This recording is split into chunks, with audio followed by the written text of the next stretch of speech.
Hello, my name is Cassandra Burko, and I'm a senior psychology major in Montgomery County, Maryland.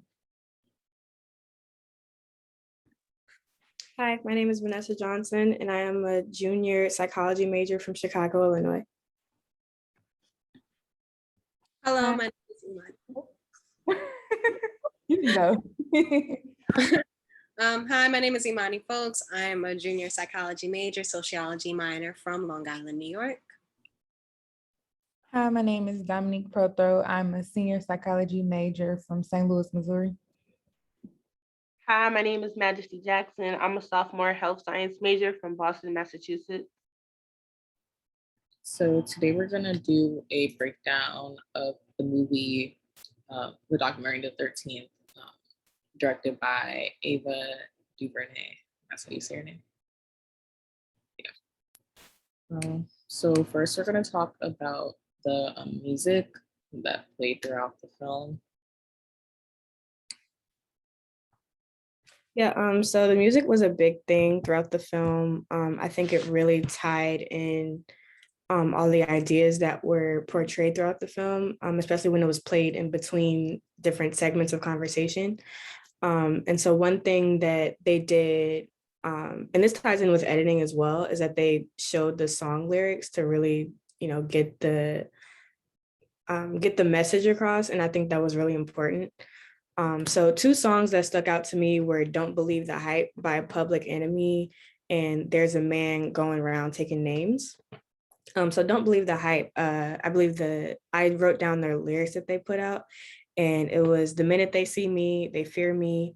I'm the epitome, a public enemy, used, abused without clues. I refuse to blow a fuse, and so on and so forth. And so, and the artist's name is Public Enemy as well. So it really speaks to the era that was happening and just the messages that were just being given out in terms of the context that was happening, because all of the police brutality and just the automatic view of Black people as the public enemy or as a threat, it just got so common that creating the music was a big deal at that part. And then there was also a part, I think it was along the same conversation. It was about there's a man going around taking names. He's taking my father's name and he left my heart in vain. There's a man going around taking names. And so that really spoke to just the strictness of how the police force worked and just how forceful they were, and they were just setting up different agendas to get more people imprisoned, and that's why the numbers rose so much over the years. So I just thought that the music that was created in all these eras and speaking to these political issues was really important, and I think that it was incorporated really well in the film. Yeah, I also think that by having the lyrics be played out, edited into the documentary as well, can be also seen as a way to hold our attention, because that was a really cool thing to edit into a documentary. I never seen that done before, honestly.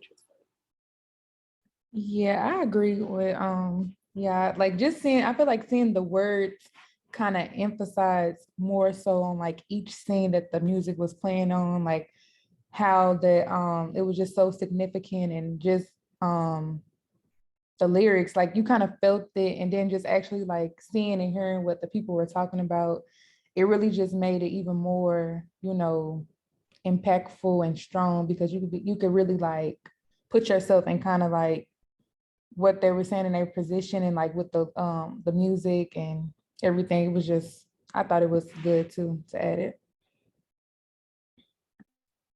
Yeah, one thing I noticed is they mostly played a lot of the songs during the transitions of the movies.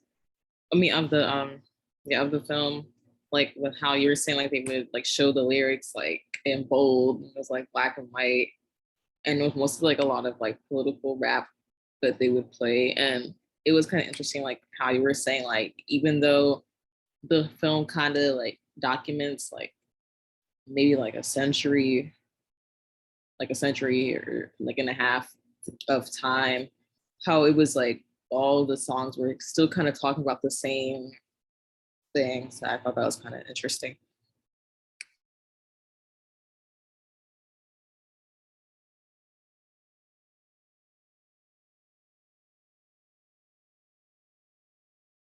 So I guess next we can talk about I guess the casting that was done in the film, like the people that Ava chose to interview. I really enjoyed seeing what's his name? I think Brian Stevenson, I think that was his name. Yeah, Brian Stevenson. Because I remember I took a criminal justice class and we were talking about him and his book, Just Mercy.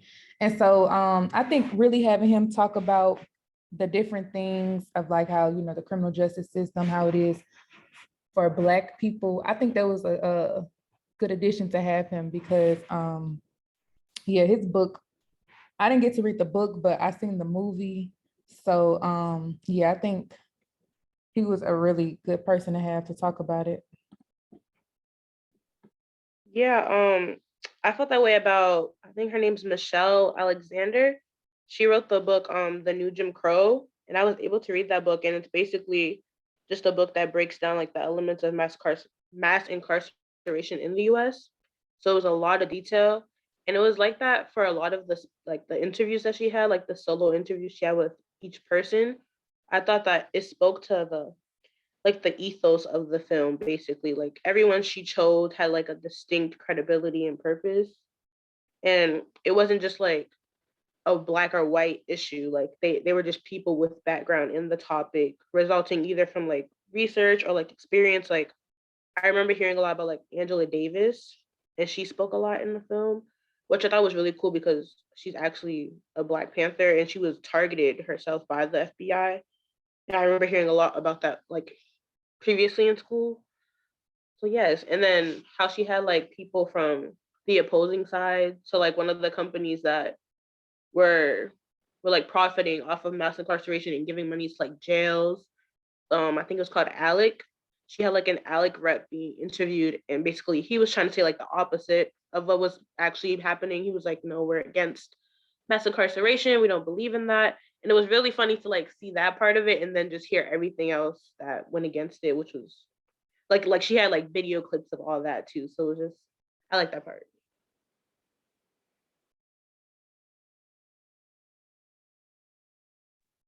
Yeah, I did like notice like she had a lot of like professors talking.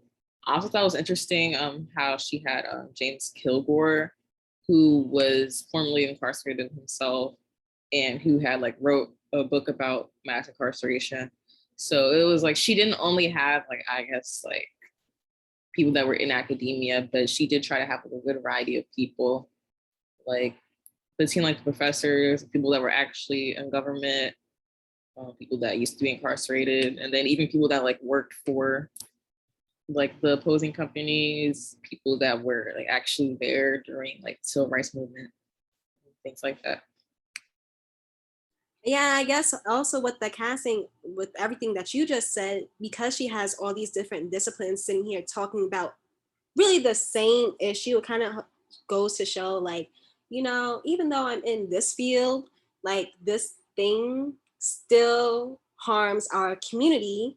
And even though I'm like an educator, author in politics or whatnot, like I'm going to be talking about this issue because at the end of the day, I am Black first, and then whatever I do on the side, that comes second. You know what I'm saying? So I really like that she did do that.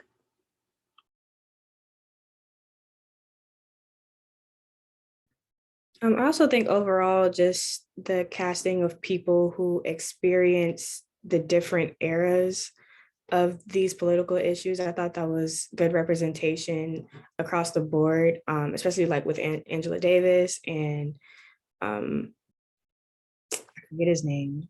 I think Henry Louis Gates. Um, yeah, I think that's his name. but yeah, just people who experience, the different administrations and how laws were passed and how that affected their communities in the different decades. I thought that was also a really good way to pull the thing together.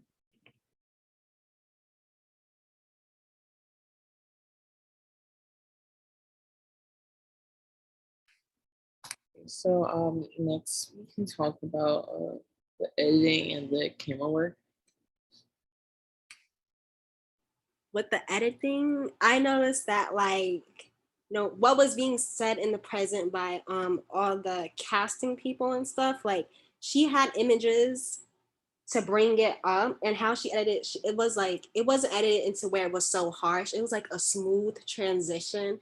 And even still then, when she had the opposing sides with the rep from that one company, and then that one lady, just this person going back and forth about, he was like, oh, our company is not like this, da da da da da. And she was like, oh, but they were doing XYZ, ABC, and just how she contrasted was great. And then even when like throughout the different topics, by having the lyrics be shown in between each different topic was also good as well. To show like a little transition into the next thing. Yeah, one thing I noticed like that she kind of did was she would like while like during the interviews, she would kind of bold like certain words would pop up repeatedly. Like for example, there was like a point where like the word criminal like would keep popping up in bold like on the screen. And then she would also like show like different quotes that were being said. And then she had a lot of statistics. And I also liked how when she was like showing like the statistics of like people that were in prison, she used like these little like designs, like these graphics of like people in like prison jumpsuits. And I was like, it's a little infographic type thing she did there.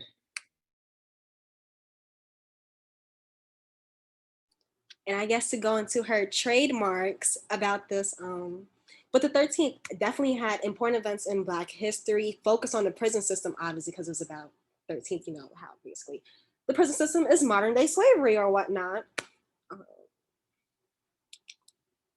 I guess also personal agency as well. And I guess you can also say everyday heroism because, activists sit here and do what they do. That's their job, basically, honestly. And then with also like camera work, hold on about the camera work.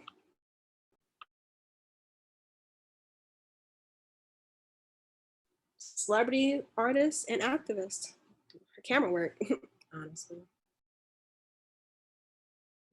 And she also like would have a lot of like old clips, like old news clips, old like news interviews, and she had like a lot of old reels from the civil rights movement, like you were saying, to kind of like back up the interviews, like to kind of show like it's not like it was like random stuff that was being like made up or whatever.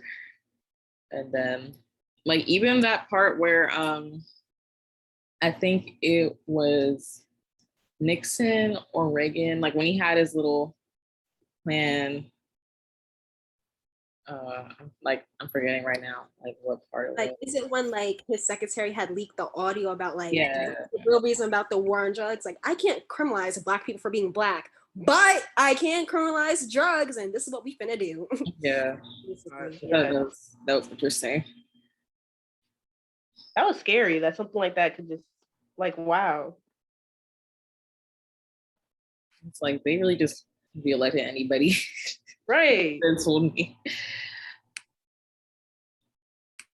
But then what I did also notice with her editing, like when she did have bring up past images and past videos, like depending on what the topic was, either the past, like the video and stuff was either more dull or like they were bright or whatnot.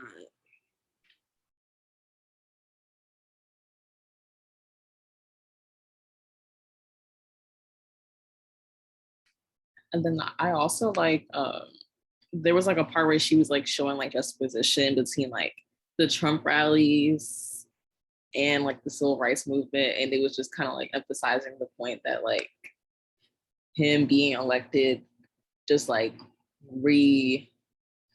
like reignited this like racism, like this boldness, I guess is the word that like white people had like back then, kind of similar to like with Birth of a Nation, how they mentioned like it had ignited like this whole like era of racism in America. And it was kind of like showing that like Trump kind of did the same thing, like just with the things that he was saying about like African Americans and about people being criminals and about what they used to do in the old days and all this stuff.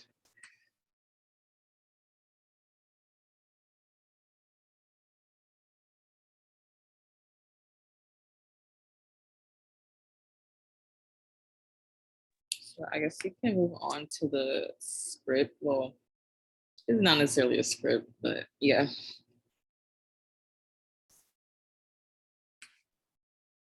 A quote that I think it was Angela Davis who said this in the film, but I had wrote it down. It said, in many ways, the so-called war on drugs was a war on communities of color, a war on Black communities, a war on Latino communities.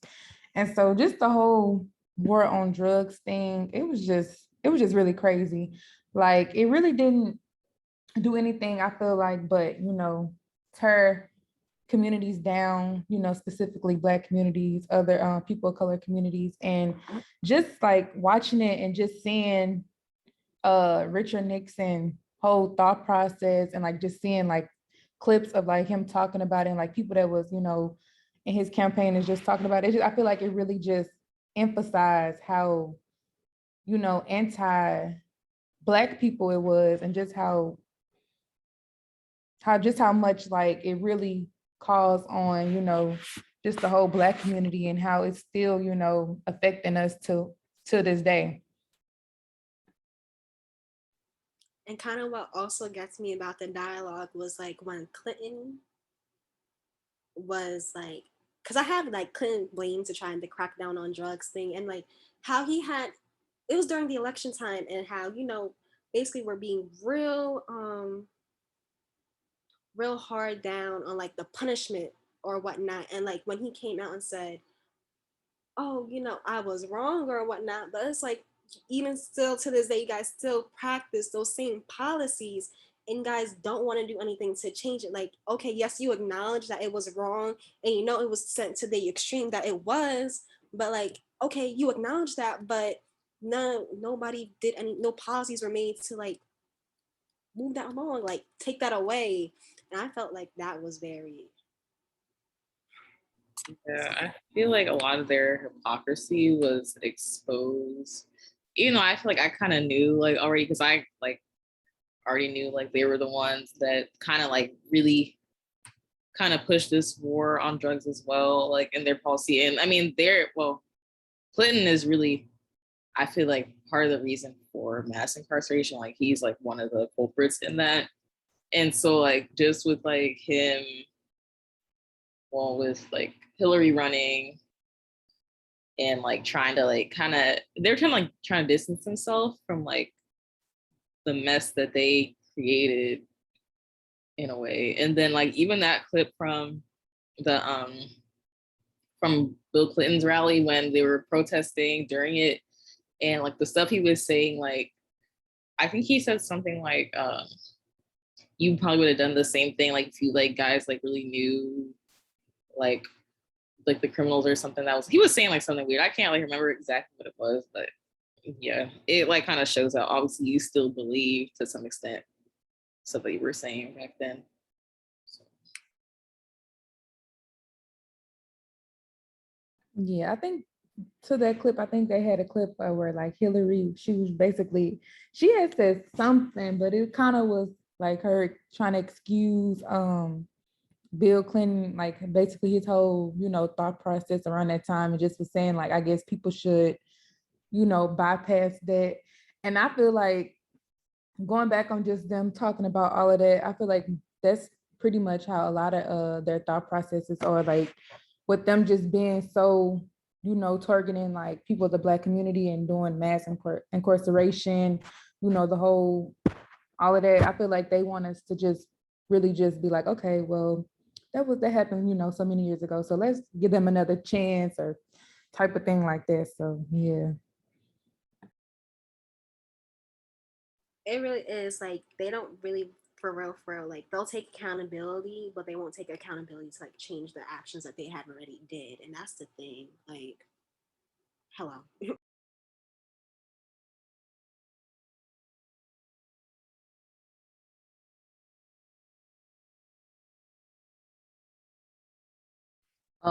Also throughout the script, I would say there was like a lot of repetition, like just within the interviews, kind of like how with the editing, like they kind of like all flowed together. It was kind of like they were all like telling the same story, which I thought was interesting. But there was a lot of repetition just throughout the film.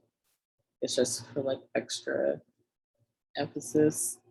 And it definitely did follow like a storyline, a timeline, which was good. I don't know if y'all remember like this, because this specific part in the movie, I mean the film or documentary, whatever you want to call it.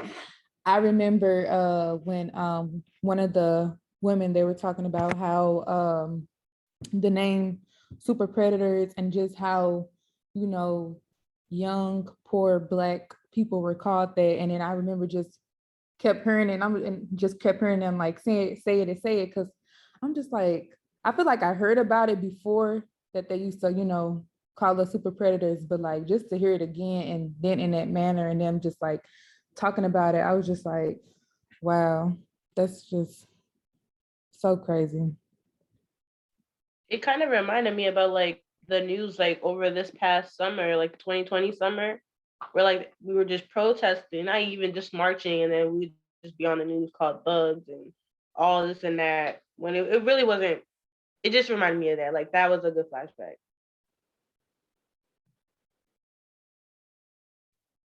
I guess we can move on to the settings slash costumes. So if you consider it costumes. I think one thing that I noticed, I don't know if this is on purpose or not, but like the interviews, like a lot of them took place like these big empty buildings, and the way the windows were behind them, it kind of looked like bars, like prison bars to me. What I noticed was like that their clothing style and color went along with the room color or whatnot. Cause I like there was this one woman and like she was like this red room or whatnot. It had like streaks of gold or whatnot, gold yellow, whatever you want to call it. And her outfit was very warm toned too. And I was like, okay, I see what you're doing, Miss Ava. I see what you're doing. And I just kind of followed it along throughout that like she like basically complementary colors throughout each scene from what they were wearing to the walls in the room that they were in. Yeah, I think it was definitely a lot of coordination with that. I do remember seeing a lot of brick walls and a lot of, I remember seeing gray walls, and they were always, I think in a lot of them, the person being interviewed was like set to the side of the screen, not always in the center or like a close up. And so I guess like depending on like the importance of what they were saying. So I thought that was really interesting how they like tied in all of the scenery with that.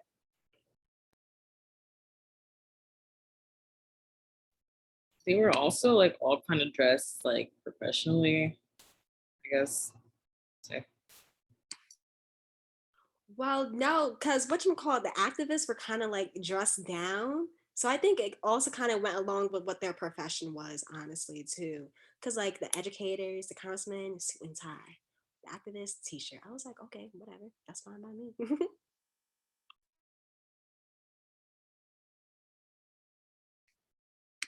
yes, finally we can talk about the psychological impact. For me, I was like, my thoughts are like, it was kind of like jarring, I guess, just to see all these like clips of just showing like injustice like throughout history. Then even like when they were showing like the birth of a nation clips, like with the blackface and like all this stuff, and like the civil rights um, clips too. It was definitely a lot. And then definitely would like build up like anger and mistrust like towards like both the government and just like white people as a whole, like just to kind of just watch all of that being like strung together. I feel like the impact is just, you know, to show people like, you know, it broke down how in the past, what had happened to Black people and how, you know, we were mistreated over things in the past. And then it like gradually went, you know, forward so that we could see like, yes, this is still happening. And, you know, Black men are being imprisoned at large rates for, you know, minor offenses, how we're still, you know, getting this mistreatment, you know, racial slurs, microaggressions. It's just, you know, in a modern day manner for Black people. So yeah, that's what I felt like it was. Yeah, adding on to that, I feel like it was also just like blatant proof. Like there's no way that you can deny it. Like it's clearly something that's being manufactured like behind the scenes with like large companies and our own government. So it's not like something that we're just like making up or we're just like saying that we're experiencing or not. You can clearly see because the numbers support it and the history supports it. So that was also something.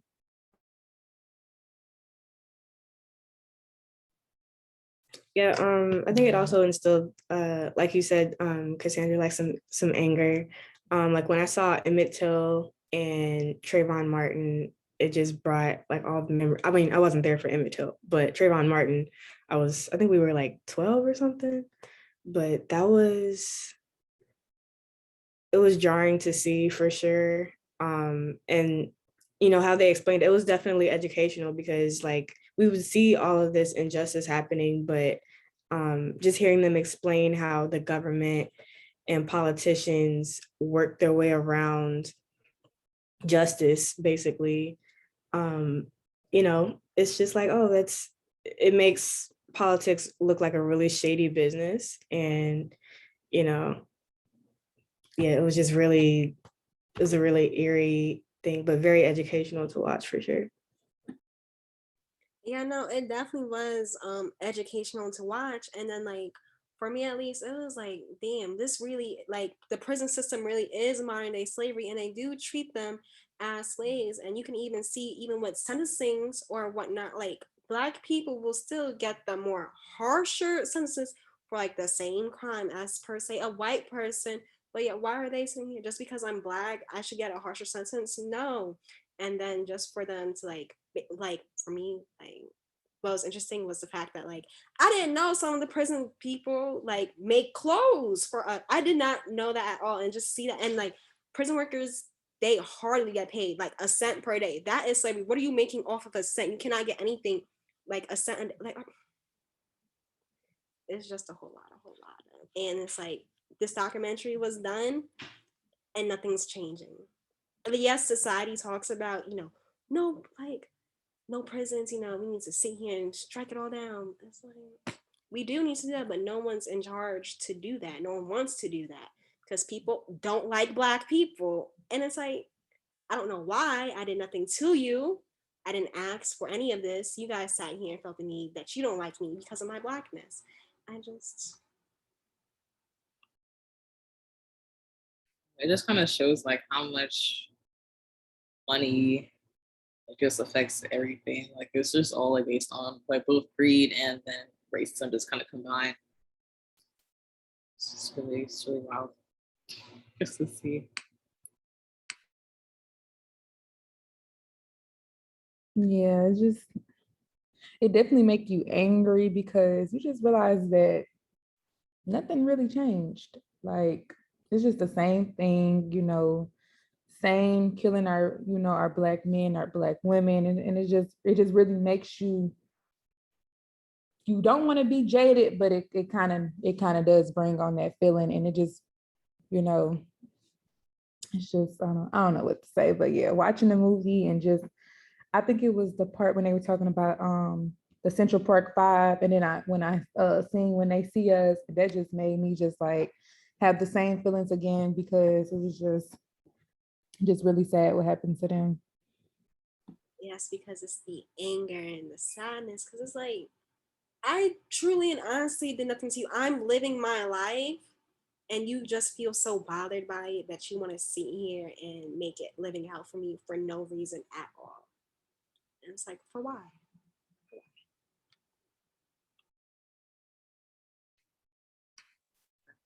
We pretty much covered everything. Overall, yeah, this movie was really well put together. I really like just like the use of both like the graphics. there's like just like a consistent theme, like with the black and white kind of just being similar to like the prison jumpsuits, and then just like having like varying like points of views. Um, yeah, I like it. It was a good film. I agree. All right, I guess that's it. We're running out of time, but all right.